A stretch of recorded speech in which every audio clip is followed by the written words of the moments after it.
Hello student, class 12 last time पे हम लोगों ने कूलॉम्स लॉ का वेक्टर फॉर्म पढ़ लिया था। अब कूलॉम्स लॉ से जो हम लोगों ने फार्मूला डिराइव किया था उस पे बेस्ड आज हम लोग न्यूमेरिकल सॉल्व करना सीखेंगे।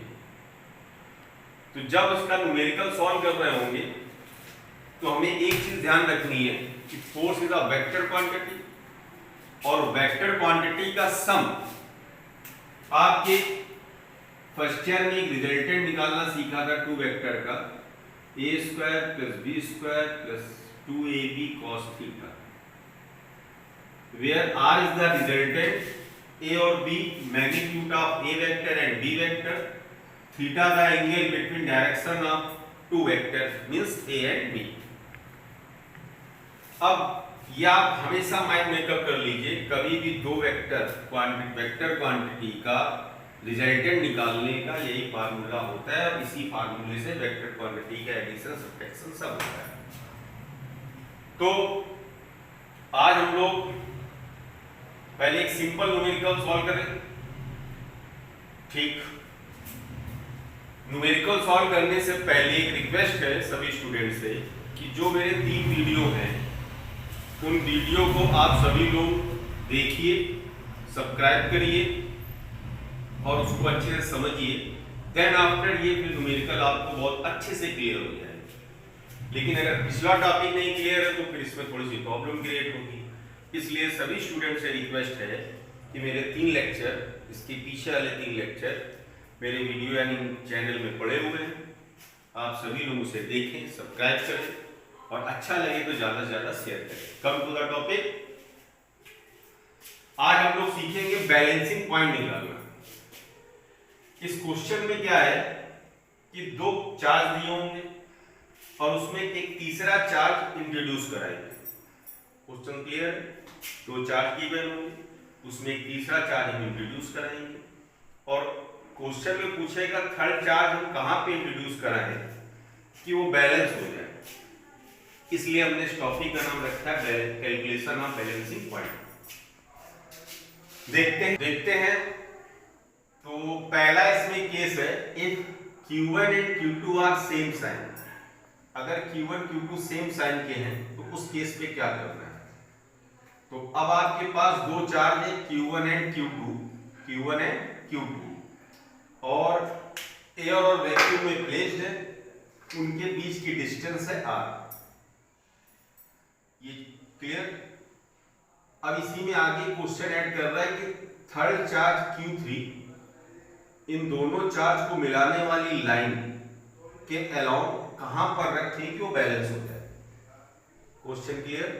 फिर से 2 charge Q1 and Q2 are placed in vacuum और are apart r metre distance, where Q3 charge put line along the line it is balance। Okay, तो अब आपके पास ये है कि ये Q3 हम कहां रख सकते हैं। Q3 Q1 के बाहर भी आ सकता है, Q2 के बाहर भी आ सकता है और इनके बीच में किसी पॉइंट पर रख सकते हैं। तो आप याद रखेंगे कि अगर Q1 Q2 सेम साइन की तो ये Q3 हमेशा Q1 और Q2 को जो लाइन मिला रही है इसके इस लाइन पर यानी Q1 और Q2 के बीच की जो डिस्टेंस है इसी लाइन पर कहीं रखा जाएगा। क्लियर? अगर सेम साइन तो हमने सपोज कर लिया कि Q1 से x डिस्टेंस पर एक पॉइंट हमने C ले लिया और आपने कहा इस C पर हम Q3 प्लेस कर दें तो ये बैलेंस हो जाएगा। ये कंसीडर कर लिया। क्लियर?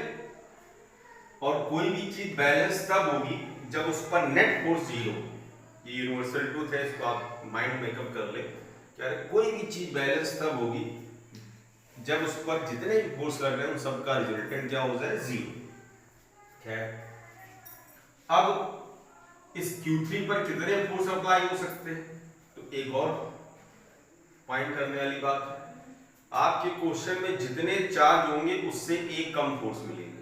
अगर 5 चार्ज है तो 4 फोर्स के मैग्नीट्यूड मिलेंगे, 3 है तो 2 मिलेंगे, 2 है तो 1 मिलेगा। फिर तो इस क्वेश्चन में कितने चार्ज दिख रहे हैं आपको? 3। तो इट मींस हमें फोर्स कितने मिलने वाले हैं, 2। अब बैलेंस किसको करना है हमने, Q3 को। तो Q3 पर कौन कौन फोर्स लगाएगा, तो एक तो वेक्टर फॉर्म के अकॉर्डिंग हम चलेंगे, तो force acting on Q3 by Q1, force acting on Q2 by force acting on Q3 by Q2। तो उसको जब निकालते हैं तो थोड़ा सा बड़ा खिचड़ी सी पक जाती है, तो इसको हम लोग सिंपल लैंग्वेज में लिख लेते हैं, force acting on Q3 by Q1 या ड्यू टू Q1 ऐसे लिखते हैं, ड्यू टू Q1। तो इसको हमने नोट कर दिया है वन से। फोर्स के मैग्नीट्यूड निकालने का फार्मूला क्या था, 1/4 pi epsilon not Q1 Q2 यहाँ क्या है Q3, और इनके बीच की डिस्टेंस कितनी फिगर में x स्क्वायर। ओके, अब force is a vector quantity, ये बड़ी इंपॉर्टेंट चीज, जिसको डायरेक्शन निकालना आ गया फोर्स को, उसके न्यूमेरिकल सॉल्व करना आ गया। अब हम अपने फिर पीछे वाले टॉपिक पे जा रहे हैं, इसीलिए कह रहे हैं बार बार आप लोगों से कि जो अपना पीछे की जो हमारे लेक्चर है उसको आप लोग हमारे चैनल पे जाके देखिए। अब चूंकि ये सेम साइन के चार्ज है, तो जब सीधा वेक्टर क्वांटिटी, तो हमें इसकी डायरेक्शन जब तक निकालना नहीं आएगा तब तक हम लोग न्यूमेरिकल सॉल्व नहीं कर सकते। डायरेक्शन कैसे लेंगे, तो अब आप यहां पे देख रहे हैं कि Q3 पर Q1 फोर्स अप्लाई कर रहा है, तो इस Q1 इस F1 की डायरेक्शन क्या होगी, तो सेम साइन के हैं, तो ये इसको रिपेल करेगा कि अट्रैक्ट करेगा, तो आपका आंसर होगा सर रिपेल करेगा। तो रिपेल करेगा तो ये Q1 इसको अपने से दूर भेजेगा कि अपने पास बुलाएगा, आप कहेंगे सर दूर भेजेगा, तो दूर भेजने का मतलब है कि ये F1 की डायरेक्शन जो होगी अवे फ्रॉम द Q1, हाँ होगी away from the Q1। It means ये हो गया, सॉरी, इट मींस ये हो गया F1। तो F1 की डायरेक्शन होगी away from the Q1, it means A to C, तो यहां हमने डिनोट कर दिया A टू C, क्लियर। हाँ, अब कौन Q3 पर फोर्स लगा रहा है, तो आप कहेंगे सर Q2 भी तो Q3 पर फोर्स लगा रहा है, तो हम यहां क्या लिख सकते हैं, force acting on Q3 due to Q2, clear.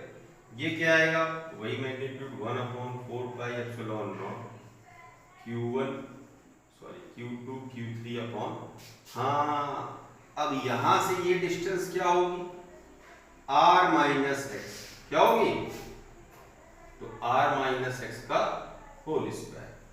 अब बताइए आप डायरेक्शन कैसे लिखोगे F2 की, तो दिमाग पे जोर डालना है। अब ये सेम साइन के, तो Q2 भी इसको रिपेल करेगा, तो ये भी अवे फ्रॉम द Q2 होगी, it means B to C, और फिगर में एरो कहां जाएगा F2 का, इधर, क्लियर। तो अब यहां पे इस Q3 पर कितने फोर्स लग रहे हैं, तो आपका आंसर है 2 सर, F1 और F2। अब इनका भी रिजल्टेंट निकालना है, तो इसका सम जो होगा, ये वेक्टर क्वांटिटी है तो इसका वेक्टर सम होगा, वेक्टर सम या अट्रैक्शन के लिए ये फार्मूला है। इस फार्मूले में हमें मैग्नीट्यूड पता हो और उनके बीच का एंगल पता हो डायरेक्शन का, तो एंगल यहां से निकल आया। अब आप बताइए F1 और F2 की डायरेक्शन क्या है, तो आप कहेंगे सर अपोजिट, तो ये एंगल कितना बनेगा, तो 180, क्लियर। तो यहां पे हम देख रहे हैं कि इसका रिजल्टेंट निकालना है, तो यहां पे पहले ही आपने फर्स्ट ईयर में पढ़ा था कि अगर दो वेक्टर क्वांटिटी अपोजिट डायरेक्शन में, तो रिजल्टेंट आता था A माइनस बी, और अगर सेम डायरेक्शन में थीटा 0 है तो रिजल्टेंट होता था मैक्सिमम A प्लस बी। अगर 90 डिग्री होता था एंगल तो रिजल्टेंट आता था under root A square plus B square. बस थीटा की यहाँ वैल्यू पुट कर दिए, रिजल्ट आ जाएगा। तो यहाँ पे अपोजिट डायरेक्शन में तो F1 F2 का रिजल्टेंट क्या आएगा उस फार्मूले से, F1 माइनस F2। ओके, तो net force acting on charge Q3 is, F net क्या आ जाएगा, तो F1 डिफरेंस F2 लिख दिया, यानी जो बड़ा होगा उसमें छोटा माइनस कर दिया। अकॉर्डिंग टू क्वेश्चन, क्वेश्चन पे आ जाए उस पॉइंट पे, कह रहा है Q3 बैलेंस है, लेट करके चले थे, let Q3 is balance at point C। तो जब ये बैलेंस है तो अभी आपको बताया कि अगर ये बैलेंस है तो कोई भी चीज बैलेंस तब होगी जब उस पर नेट फोर्स की वैल्यू क्या होगी, 0। तो according to question F net क्या लिख देंगे, 0, F1 minus F2, F1 equal क्या आ जाएगा, F2, F1 की value 1/4 pi epsilon not Q1 Q3 upon x square, F2 1/4 pi epsilon not QT Q2 Q3 upon R minus x। Okay, फिर से okay, तो Q2 Q3 upon R minus x का whole square, ये इससे cancel, Q3 से Q3 cancel, charge one side ले जाए यानी Q1 अपॉन Q2, ये आ गया x square upon R minus x का whole square. Taking square root both side square root ले लें, तो under root Q1 upon Q2 equal x upon R minus, this is result. अब ये आपका एक फाइनली रिजल्ट आ गया है। तो सपोज करिए किसी कॉम्पिटिटिव, ओके, तो अब आपके कॉम्पिटिटिव एग्जाम में अगर ये क्वेश्चन आए, मान लीजिए ऑब्जेक्टिव आए, तो आपको डायरेक्ट इस रिजल्ट में वैल्यू रखनी और आपका आंसर आ जाना है। अब देखिए कैसे, आपके बुक में क्वेश्चन है, if Q1 is 16 E, Q2 is E और डिस्टेंस सपोज करिए दे रखी है A, तो x की वैल्यू फाइंड कराएगा, वही क्वेश्चन सेम है। तो यहाँ पे Q1 के प्लेस पे 16 E, Q2 के प्लेस पे E, R के प्लेस पे A माइनस x, 16 का square root 4, x upon A minus x, तो 4A minus 4x equal x, तो 4A इक्वल 5x, तो x इक्वल 4A बाई 5। ये आपका आंसर है। क्लियर? हाँ, कभी कभी न्यूमेरिकल वैल्यू भी आ जाएगी, इससे आपको कोई प्रॉब्लम नहीं है। हाँ, लेकिन आंसर दो तरीके से लिख सकते हैं। ये x कहां से आंसर देंगे, the distance from Q1 is 4A upon 5। अगर डिस्टेंस Q2 से होता तो क्या लिख देते, R minus x। R minus x का मतलब इस क्वेश्चन में जैसे A है डिस्टेंस, तो A माइनस 4A अपॉन 5, तो ये आ जाता कितना, आंसर A बाई 5। तो दो आंसर आएंगे, एक ही क्वेश्चन के दो आंसर हो सकते हैं, या तो Q1 से आंसर लिखेंगे आप या Q2 से लिखेंगे। तो ये न्यूमेरिकल आप सबको क्लियर हो गया। तो जब कभी बैलेंसिंग पॉइंट निकालनी है तब हम लोग इसी मेथड से चलेंगे और लास्ट में जो न्यूमेरिकल में वैल्यू रख रखी है यहाँ पे रख देंगे। हाँ, एक चीज और ध्यान देनी, अगर ये शॉर्ट क्वेश्चन है तो पूरा सॉल्व करेंगे, मल्टीपल चॉइस क्वेश्चन है तो केवल अपने रिजल्ट में वैल्यू रखिए और विद इन 2 मिनट्स में आपका आंसर है। ओके, अब इसका सेकंड केस पढ़ने जा रहे हैं हम लोग कि if Q1 and Q2 are different sign. लेकिन उसके पहले आप इसको नोट करिए, इसको तुरंत समझिए और कोई प्रॉब्लम हो तो हमारे चैनल पे आइए, डिस्क्रिप्शन बॉक्स में अपना कमेंट लिखिए, प्रॉब्लम शेयर करिए, उसका आपको सोल्यूशन मिलेगा। ओके, तुरंत इसको नोट करिए, आपको फिर नेक्स्ट इसका पार्ट समझाएं। ओके, तो अभी हम लोगों ने सेम साइन वाला केस पढ़ा। अब हम पढ़ने जा रहे हैं कि if Q1 and Q2 are different sign. तो सपोज करिए कि Q1 is positive and Q2 is negative, और वही क्वेश्चन सेम है, बस साइन चेंज हो गए। फिर से क्वेश्चन में कह रहा है Q3 को कहां पे रखें कि बैलेंस हो जाए। अब अगर Q3 को इनके कहीं बीच में रखेंगे तो F1 F2 की डायरेक्शन सेम हो जाएगी और उनका रिजल्टेंट कभी जीरो हो नहीं सकता, इसलिए बैलेंस हो नहीं पाएगा। इसलिए अगर ये डिफरेंट साइन के होंगे चार्ज तो Q3 को हमेशा अवे फ्रॉम Q1 और अवे फ्रॉम Q2, या तो Q2 से दूर बाहर रखा जाए या Q1 से बाहर रखा जाए। अब इसमें हमने सपोज कर लिया कि Q1 is greater than Q2। अगर Q1 Q2 से बड़ा है तो हमने लेट कर लिया कि Q3 placed at point C, distance from B to C is x। तो ए से सी की डिस्टेंस क्या हो जाएगी r प्लस एक्स। ओके, फिर वही अब इस Q3 पर कितने फोर्स लगेंगे, तो कहेंगे आप सर आंसर होगा आपका कि सर Q1 भी फोर्स अप्लाई करेगा और Q2 भी अप्लाई करेगा। कितने चार्ज है 3, तो मैंने भी बताया था कि जितने चार्ज उससे एक कम फोर्स की वैल्यू मिलेगी। तो 3 चार्ज है, कितने फोर्स मिलेंगे 2। तो force acting on Q3 due to Q1। अब Q1 Q3 पे जो फोर्स लगाएगा तो फार्मूला में 1/4 पे epsilon not Q1 into Q3 upon x square होगा कि r minus r plus x होगा।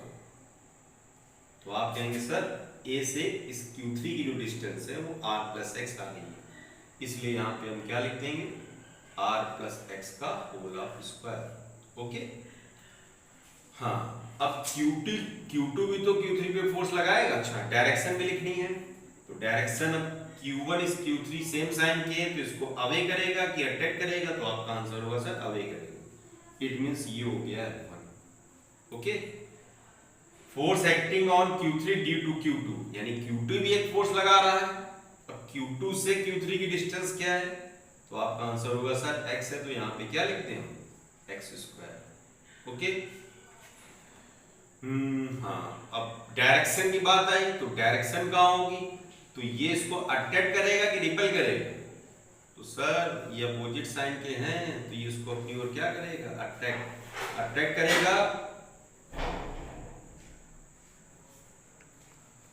करेगा, तो ये आ जाएगी डायरेक्शन F2।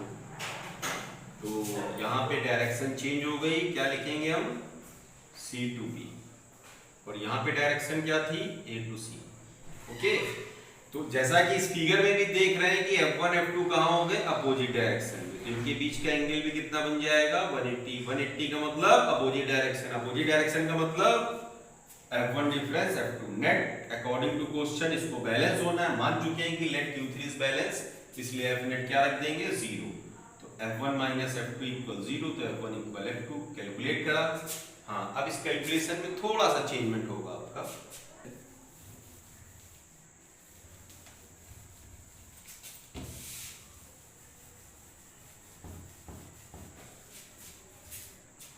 तो F1 की value 1/4 pi epsilon not Q1 Q3 upon r plus x का whole square, 1/4 pi epsilon not Q2 Q3 upon x square, Q3 ये कैंसिल, तो Q1 अपॉन Q2 कितना आ गया r प्लस x का whole square upon x square, square root both side, तो under root Q1 upon Q2 r plus x upon x। Okay, Q1 इधर गया, Q2 इधर, ठीक। तो ये हमारा रिजल्ट आ गया। क्लियर? अब इसी में अगर हम कहते हैं Q2 is greater than Q1, तो ये इधर रखा जाता, तो जब Q3 को इधर रखते तो F2 में r प्लस x आ जाता। क्लियर? और यहाँ x होता, तो उस केस पे क्या आता, उस केस पे एक हटाइए, क्यों कंफ्यूज होंगे आप। तो आप जब कभी ये सॉल्व करेंगे तो जो बड़ा होगा उसे Q1 कंसीडर कर लीजिएगा, जो छोटा होगा उसे Q2 कंसीडर कर लीजिएगा। क्लियर बात? बाय डायरेक्शन चार्ट के साइन के अकॉर्डिंग चेंज होगी। सेम साइन तो रिपल्सन, अपोजिट साइन तो attraction. Repulsion means away from the chart, attraction means towards the chart.